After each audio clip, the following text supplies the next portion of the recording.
go In the Huddle on the Woodward Radio Network. In the Huddle is driven by Mills Fleet Farm. From Tanner Sports Grill in Kimberly, here is Justin Hall and Packers defensive back Davon House. In the Huddle, brought to you by Mills Fleet Farm. He is Packers cornerback Davon House. I'm Justin Hull. And Davon, let's get right into the game. A 27-13 loss to the Giants yesterday. Third straight loss for you guys. How's everyone holding up? What's the mood like right now? Well, actually, the mood's actually really good. We went into this meeting this morning and made the corrections and actually put the game behind us already. We know that we're still in one game behind first place. First place is right now 6-4. We're sitting at 5-5. So these next two games are big.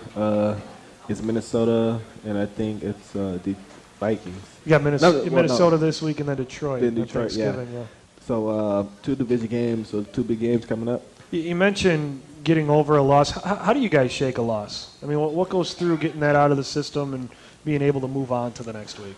Well, everyone has their, some people might take it to the next game. For me, I just, after I watch the film, so I'll get over it by the end of the day today.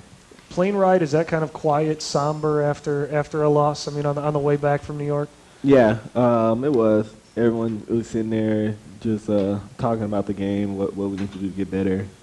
But that plane ride was a different plane ride because it was windy. So there was a lot of screaming going on the last 2 minutes of the flight. Wow. Yeah. Was that up and down? Or? Oh, yeah, it was something else. Was that the worst flight you've been on, would you say? Oh, yeah. And usually I before we fly, I pray. So I have no worries. I say it's in God's hands now, and He's gonna take care of me.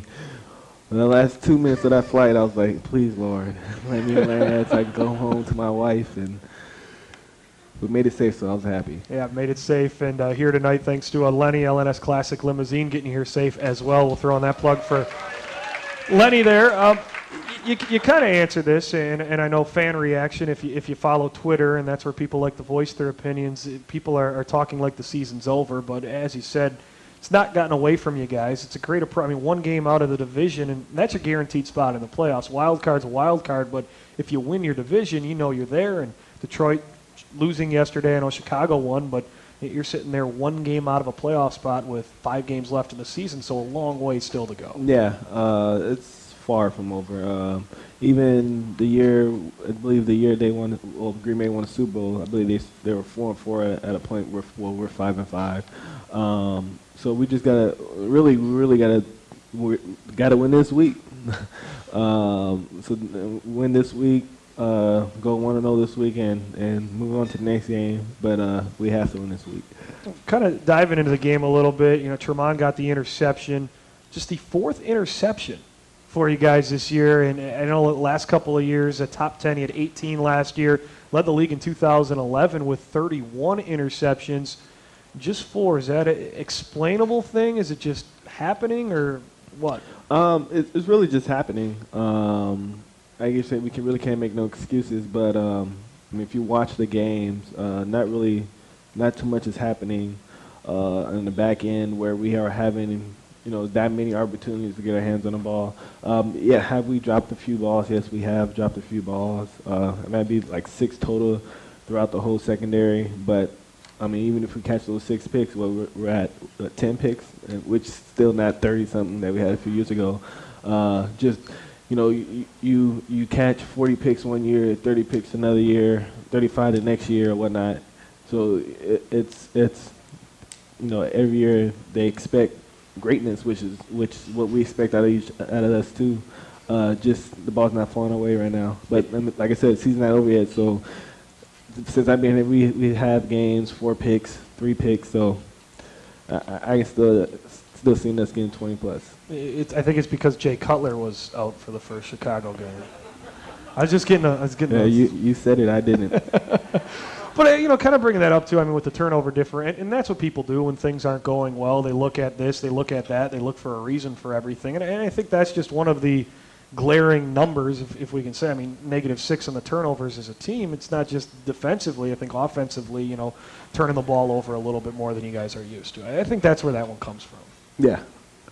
Scott Tolzien yesterday was 24 of 34, 339 yards, no touchdowns, but the 3 interceptions. I know, the glaring one, the one to JPP. What did you think of Scott's performance yesterday? Well, Scotty, still, even though he has thrown 3 interceptions, you got to remember where this guy was at 3 weeks ago. I don't think half of the football world known he was a practice squad player for the Packers. So I mean, he was thrown in the fire. His first week out there, did a great job. Even though he threw a couple of picks, and this past week we moved the ball through the air, and he made some tough throws, some good catches out there made by Jordy and JJ. Probably just a couple of bad mistakes that he made in his part, but still overall he still impressed me. The amount of time that he's thrown into the fire, I guess you can say, and going out there and trying to give him his all. Yeah, you mentioned that. I mean, 2 weeks ago he was on the practice squad. He was the third string, Mm-hmm. and even last week or when he filled in for Seneca Wallace, it wasn't like he was being prepared as the guy. So where he's come in 2 weeks, I think as long as Aaron's out, it should be encouraging, that going into this Minnesota game, and Mike McCarthy named him the starter, that you guys are confident he's going to go out there and, get the job done for you guys. Yeah. I mean, that's why our practice squad players are a key role. I mean, you guys will see, once you guys see who our guest is today, how hard they work. I literally, truly believe they are truly underpaid. They work a lot harder and do a lot more than what we do during practice, because they're doing defensive work, then they got to do scout offensive work. So if you're a DB, you're going over there run routes. I mean, they do everything, consistently running, and so they do everything that we do times 2. So it's tough for them. And we'll get into that with our guest, Jumal Rolle, who's going to join us here in the next segment. One other thing, too, Mason Crosby, 57-yard field goal. We'll talk about his bounce-back game a little bit later on. We got more in the huddle coming up. Davon House, our Packer co-host for tonight, and we will meet our guest, Jumal Rolle, and we'll do that when we return. We are in the huddle here live from Tanner's Sports Grill in Kimberly on the Woodward Radio Network.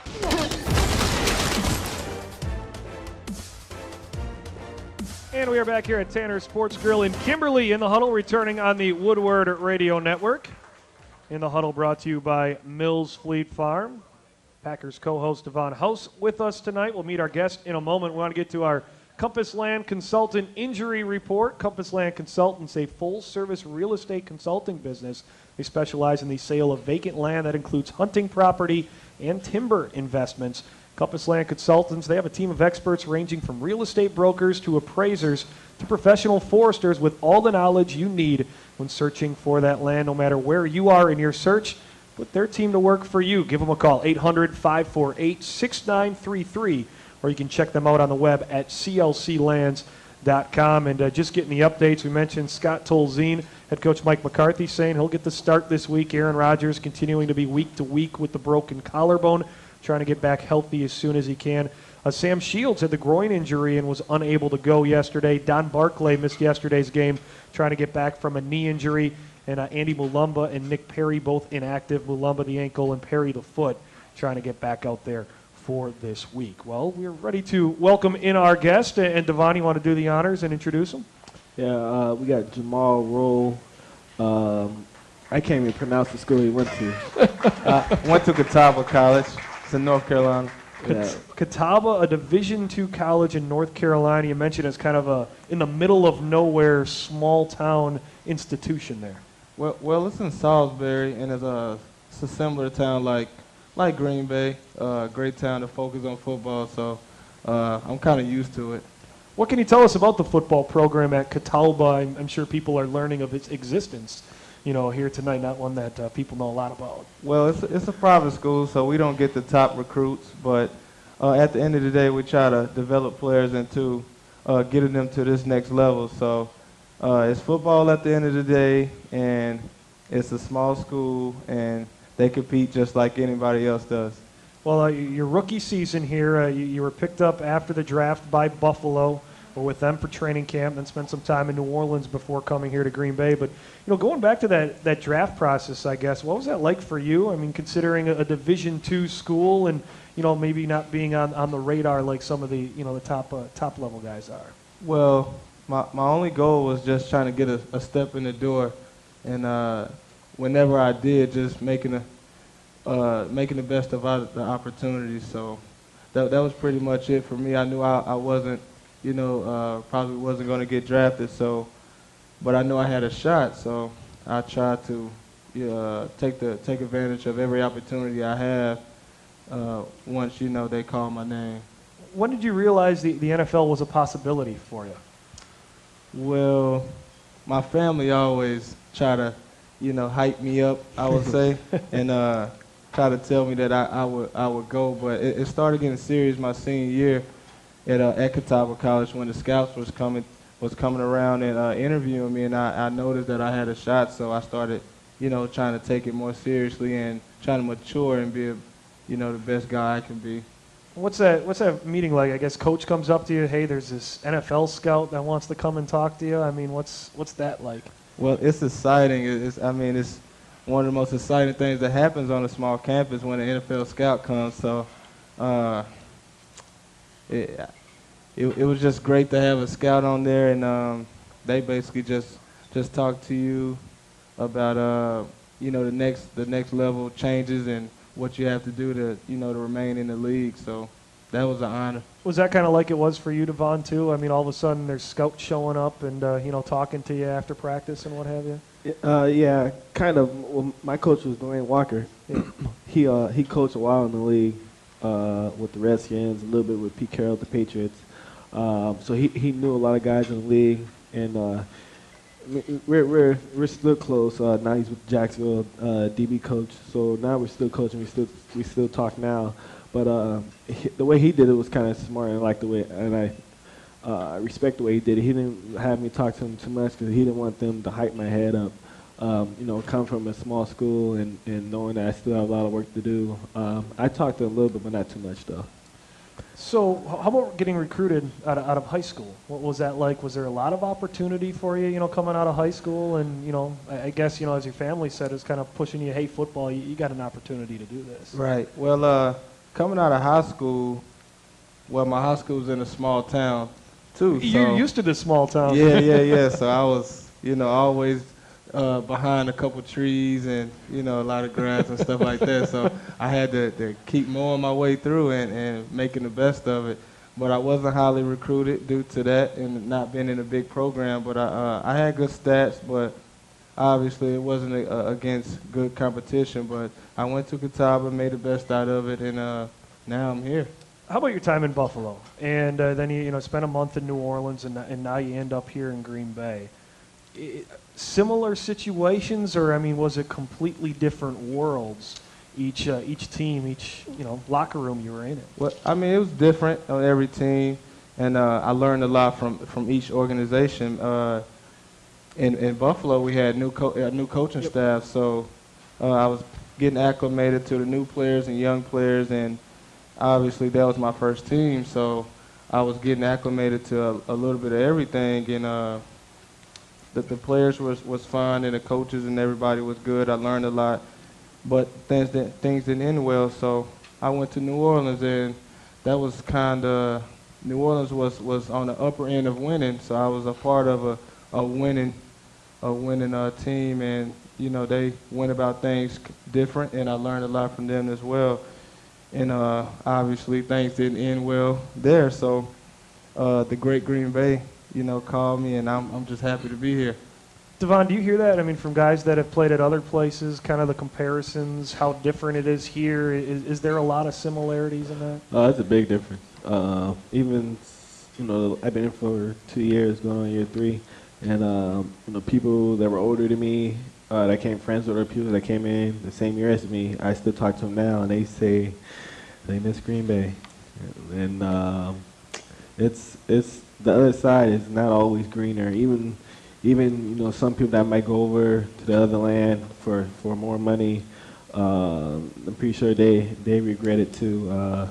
I mean, Green Bay's a special place. And like I tell my wife and fans or whatnot, I hope I don't ever leave here. And just kind of, going with that too, and it's something we talked about before the show is when you come here, you concentrate on football. You spend more time, and people will joke, Green Bay, if you don't know how to bowl, you don't have anything else to do.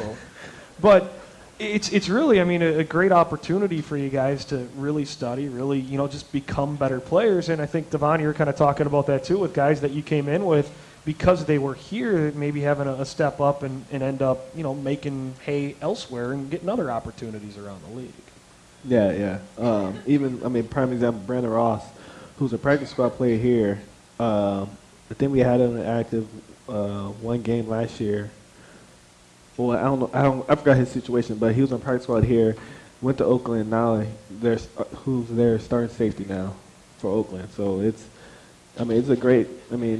Especially being practice squad here, a lot of teams are going to give you opportunity just because you're here from Green Bay. All right, Jumal, I have to ask you this: Drew Brees and Aaron Rodgers. Got an opportunity to spend some time with two of the greats in the game today. Similar traits between the two that maybe you see that maybe get them to that point where they are the top guys in the league. Is there some similarities, or are they quite different? Excuse me, but there's not a big difference in greatness. So, and both guys are really great. I see those guys being one of the first guys in the building and one of the last guys in the building, and that's very similar. And as far as team players and the leadership, they definitely have it. And, I look up to both of those guys and learn a lot as far as trying to, lead by example the way they do. And we'll get into more of, the role of the practice squad coming up here in the next segment, but it's something, the sense of inclusion. I know Tremont Williams was here a couple of weeks ago, and he says in Green Bay, it's maybe on the outside of 53-man roster, but it's a 60-man roster. Those guys in the practice squad, you guys are included with everything that's going on. You're right, and there's no place like Green Bay. I can tell you that. And I was on the practice squad in New Orleans, and you know what? We'll get to that in a moment. Here we got the music playing, so we're coming up to a break here. More with our guest Jumal Rolle tonight. Packers co-host Davon House. We are in the Huddle live here from Tanner Sports Grill in Kimberly on the Woodward Radio Network.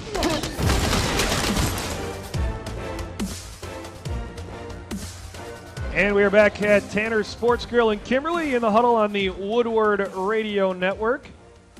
Davon House, Packers cornerback Jumal Rolle, our guest tonight. Transportation for our guest brought to you by L&S Classic Limousine Service. Lenny and Sue, the best in the business. Lenny, good to see you out here tonight. And a special thanks as well. We got a group of our people out here in the audience from Bergstrom Ford Lincoln of the Fox Valley. Roger and the staff, thanks for coming out, everybody. Appreciate you having you out here. And we got to make one other mention here too. One of our showgoers here, Roger, and Roger got hit by a car last week. Wow. And Roger's in the hospital, some broken bones and whatnot, nothing internal or whatever. But we're wishing Roger a big, speedy recovery back. He sits front row every single week, so our thoughts and our prayers are definitely with Roger. So definitely, Roger. Yeah, best of luck on the recovery, Roger. So, Jumal, I want to talk about the practice squad. Okay, and Davon kind of brought it up before and brought up how it's kind of thankless work that you guys do a little bit more. What do you guys all do? What does that entail? Because somebody hears practice squad and I'm sure they don't know exactly what that all means. When you hear practice squad, you hear everything. And that means you're going to be doing everything you can do in practice, times 2, times 3, even more sometimes. But the practice squad, it's a tough job. You have to take care of your body and try to learn at the same time. And it's kind of a good learning experience for me because it's also teaching me how to just train hard and take care of my body at the same time. And so practice squad It's a lot. But As Davon was kind of saying too, I mean, you're a defensive back, but in practice squad, you're everything. I mean, you probably played a few other positions. yeah, since even coming on here. special teams, I play a lot of special teams, and I play receiver and cornerback, trying to get these guys the best look possible so we can go out and win the games on Sunday. But yeah, as far as every position on practice squad, you're going to play every position. Yep. That's for sure. And you look at this team too, and probably, you know, we talk about the inclusion thing before, but maybe the most encouraging thing is look at everybody. Miles White, you know, Jarrett Boykin, Tremont Williams started out there, Scott Tolzien, who's up there right now and in a big position on the team. So many guys that were on the Packer practice squad are, if not in Green Bay, elsewhere around the league. So to be here, to be in that opportunity, I mean, that has to be greatly encouraging for you. Well, right. It does give me a lot of hope and a lot of faith in where I will end. And, yeah, just seeing those guys and seeing them perform on the field gives me a lot of courage and a lot of reasons to go out and continue to compete the way I do in practice. So one day I can, you know, be able to play on Sundays. The one thing I'm going to say about Jumal is the first week he got in there, hopefully he's not listening too hard to this, but the first week he got in, I think he picked off Aaron Rodgers. And then I turned to Tremont and I was like, this guy is going to be a good player one day. And I'm telling you now, if the way he works now and he competes out there on defense, he's going to be special, just like Tremont was a free agent guy here, just like Sam Shields was a free agent guy here. He's going to be a really good player. And I talked to Tremont about it, and then I even asked Joe about it, like, how does Saints and Buffalo let this guy go? I mean, he's young, he's raw, and he gets it already. I mean, he knows how to practice. He practiced full speed, and he's a good cornerback. I mean, there might have been maybe 2 or 3, balls caught on him that was like, even when they caught the ball, it's okay, that's good. Like, it was a good catch. The guy had to really work for it to get that catch. I mean, Jumal he's something special, and he's going to be really good one day. And you mentioned that learning how to practice and that sort of thing. And I'm sure as a veteran, when these guys come in too, he made that. I mean, picking off Aaron Rodgers right away, that's definitely a statement. But when you guys see that, you make sure you're encouraging and helping out these guys and let these guys know when they come in. Right? Yeah.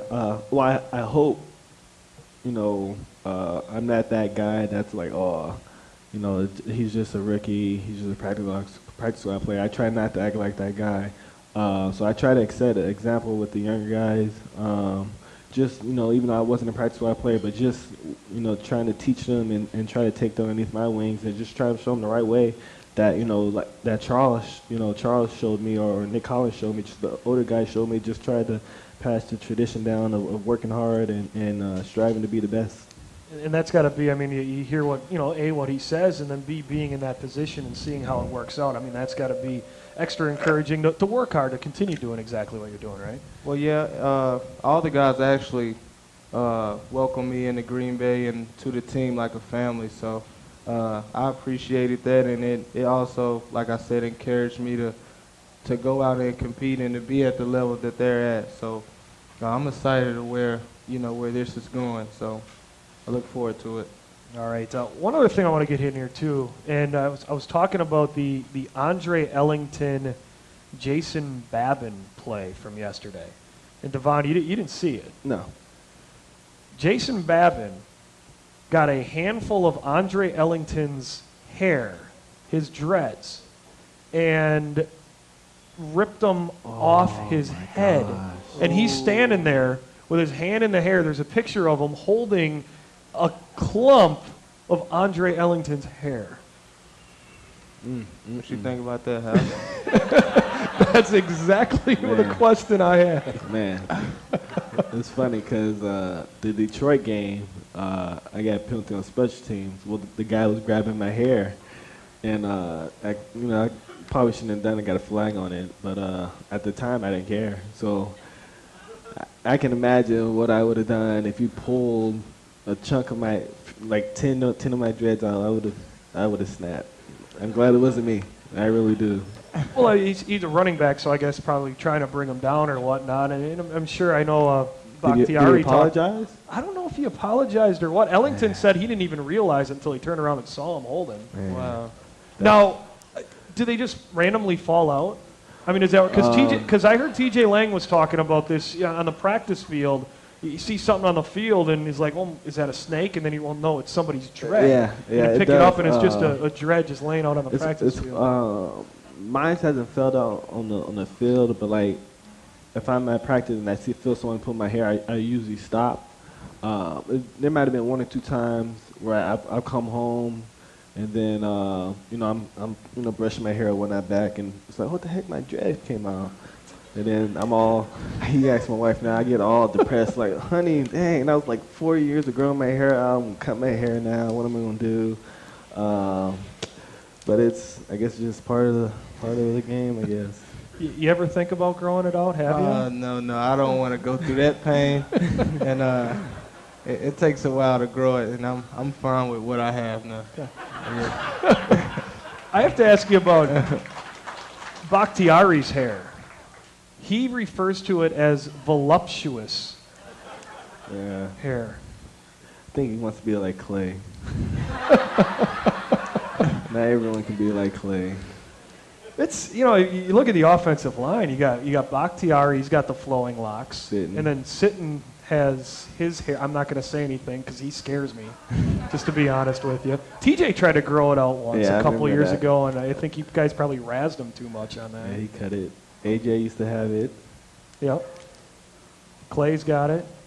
It's trendy. What about Aaron Rodgers' facial hair? That's always something that's quite interesting. Yeah, only Aaron can do it. I mean, you got other people in the locker room that try to copy him, but it's like you're copying Aaron right now. Who's the worst facial hair on your team? Who'd you toss that at? The worst. I don't know. Hopefully they're not listening. Nixon? Jamal wants to answer Nixon? the question. James Nixon? Maybe Nixon. Some people don't got no facial hair. No. Yeah. Jamal pointed to himself on that one. So, all right, we got our Ask the Player segment coming up, brought to you by Brew Pub Lots of Matzo Pizza. That is next. More with Davon House and Jumal Rolle. We are in the Huddle live here from Tanner Sports Grill in Kimberly on the Woodward Radio Network.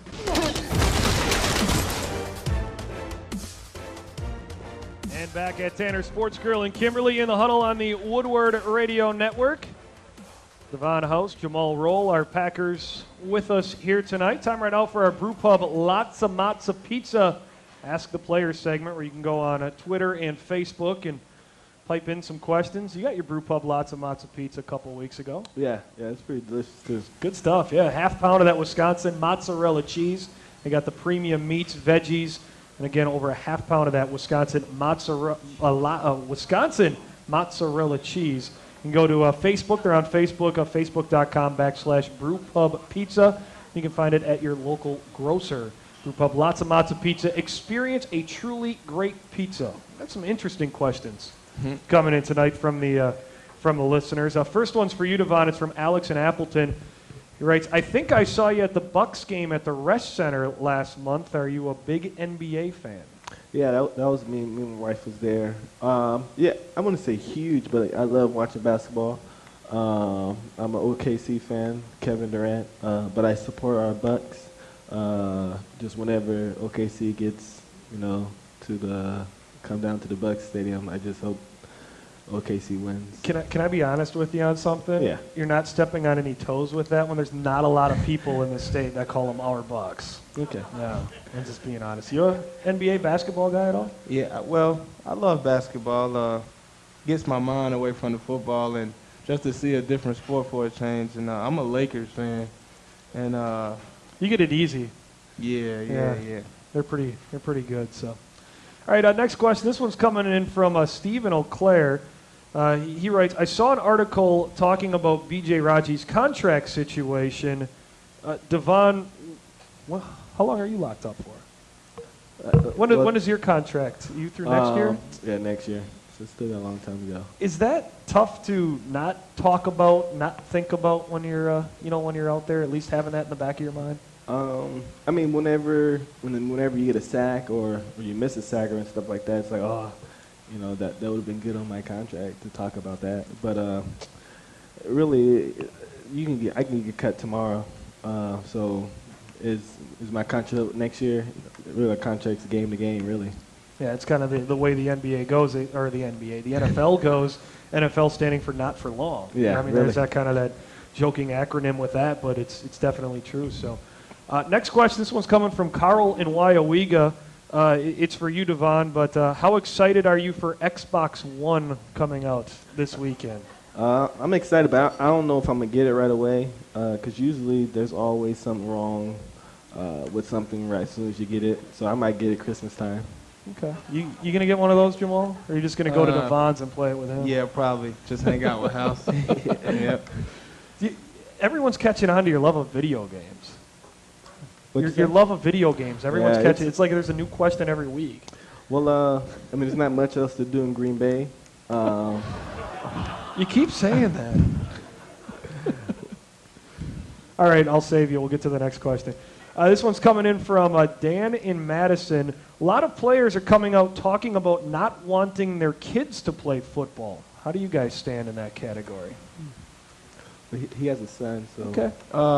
Well, yeah, I do have a son, and he's excited about playing football, and I'm definitely not going to tell him about the concussions or anything. It's just, I just let him find out on his own, but hopefully he won't run into anything that way. But I understand in this day of time about not letting the kids play football because of the head injuries, but you can't. You have to let them live at the end of the day. Yeah, if my son wants to play football, so he can either be a cornerback, a long snapper, or a kicker. But then I'm gonna push him towards playing baseball. They make a lot of them playing baseball, and I'm gonna try to teach him how to play golf. I don't know if that's gonna help him at all. Kicking and punting, that's the way to do it. Get out in the backyard and start kicking early. Yeah, exactly. They last the longest too. So I think I saw the participation rate is already down 10% in the youth. So definitely a lot of the news and a lot of what's come out here of late is already having its impact on things. So the Twitter question, this was from last week, and I just really wanted to get your response on this, so I'll bring it out, and we'll start with Jumal here. If you could have any superhero power, what would you go with? We had a great conversation about teleportation and flying last week. well, Curious what you guys say on this one. I think mine would be some type of speed and some type of intelligence that's going to have me a step or two in front of everybody I approach.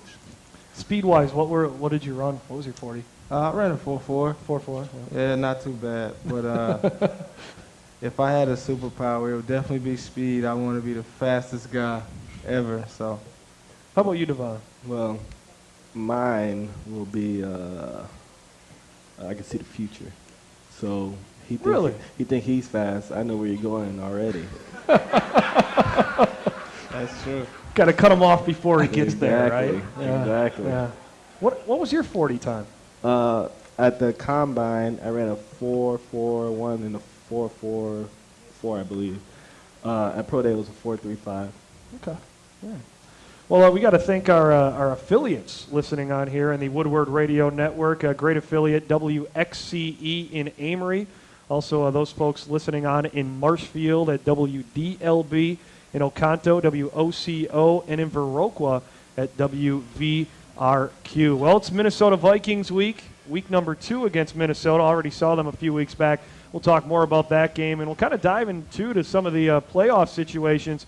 24 teams in the NFL in the playoff race or within a game of being in a playoff spot. So we'll talk about the parity, and we'll do that. Jumal Rolle, Davon House, our Packers in the house here tonight at Tanner Sports Grill as we are live on the Woodward Radio Network.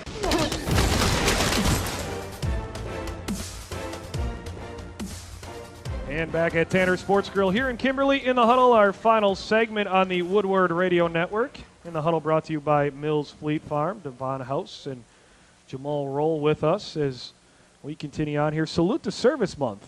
I know we mentioned it last week, but I think a great initiative the NFL has taken to honor the service, the men and women fighting for us, overseas, those that are doing it now and those that have in the past. I think it's a real great thing. Yeah, it is. It is. Everyone here has someone close to them that's especially that's a vet. My grandfather's a vet. He wears his hat, Pride. Probably need to get him another hat. Yeah, because the camouflage ones, right? Yeah. Yep. So those are sweet sweatshirts too. With the camel color, kind of the merit color there. I like what the NFL did with those. Do you know who the 4 division leaders are in the NFC? It's Seattle. I believe the Bears. The Saints. Saints, yep. And the Cowboys. No. Philly. Really? Philly leads the NFC East at 6-5. Dallas is 5-5. Philly's on a bye next week, and actually, I think Detroit holds the tiebreaker over Chicago, winning twice. 2 wild card teams. You know who they are currently? I believe San Fran. Mm-hmm. And you want to help them out? I can't even tell you the other one. Hope. Playing tonight. Carolina. Carolina. Panthers, yeah. Carolina has won 5 games in a row, and just kind of throwing that out there. And when you talk about momentum and how crazy of a thing it is, I mean, you look at the Giants were 0-6, they're now 4-6. The Steelers were, I think, started out 0-5, they're now 4-6. Carolina was 1-3, they're now 6-3, and I mean, it's just a perfect example of how crazy this league is. And one bounce of the ball the right way, and all of a sudden, all the momentum, everything's back on your side. Yeah. Well, we have 6 games left, so let's win 5 or all 6 of them, and we'll be in the playoffs.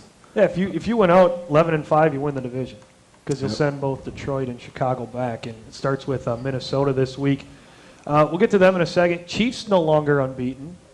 I think you guys were on the plane flight in the wind when that game was going on, right? Yeah. 27-17, that was the final there.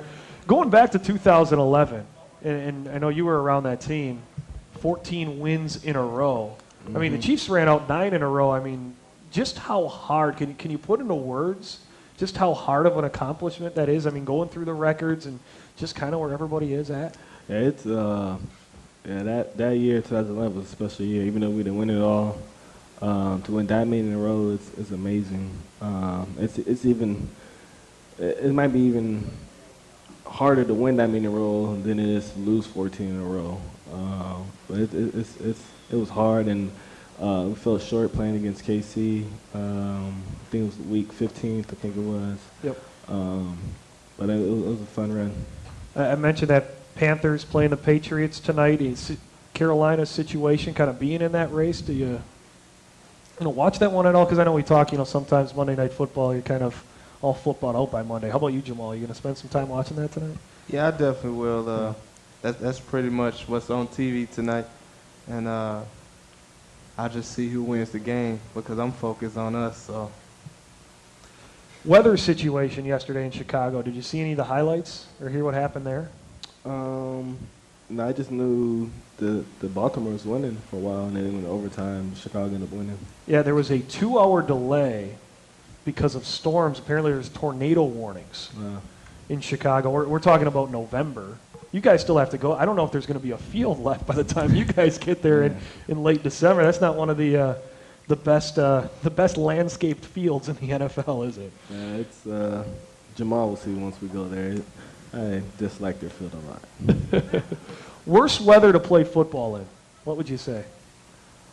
For me, it's when it's windy and it's freezing outside. I'd rather play in the snow when it's actually snowing. But if it snows this morning and we got to play tonight, that sucks because it's just freezing and it's not fun. At least when it's snowing, you're playing in the snow. How about for you? I would say a heavy rain game. Very slippery and very slick and wet, and not much action through the air, so it would be a pretty boring game. Have you seen snow?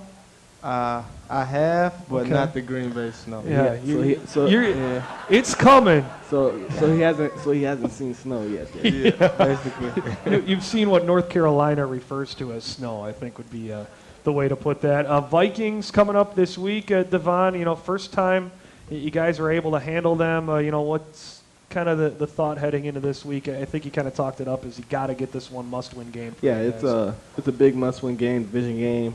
We lost 3 in a row, can't make it 4. So I mean, we're gonna buckle down, go back to the fundamentals, and grind this one out. I mean, once again, Aaron won't be there most likely. Scotty's got the go ahead again, so we're gonna ride behind Scotty again. Defense is gonna have to get some turnovers, and we're gonna have to pull this win out, especially since we're at home. Matt Castle, by the way, announced as a starter for Minnesota. Wow. So another new quarterback to kind of get a look at there with Castle, because you guys you had Ponder last time. Yeah, right? I like playing against Ponder. Well, like playing against Castle too. We'll talk about some turnovers in a couple of weeks. All right, Yes, Davon? yes. All right, Jumal Rolle coming out. Jumal, thank you so much. We appreciate meeting you, and best of luck to you. All right. Thanks. All right, Davon, great stuff as always. We'll talk to you again in a couple of weeks. We'll be back next Monday with David Bakhtiari, and we're in the Huddle here, live from Tanner Sports Grill in Kimberly for Davon House and Jumal Rolle. Justin Hull with you on the Woodward Radio Network.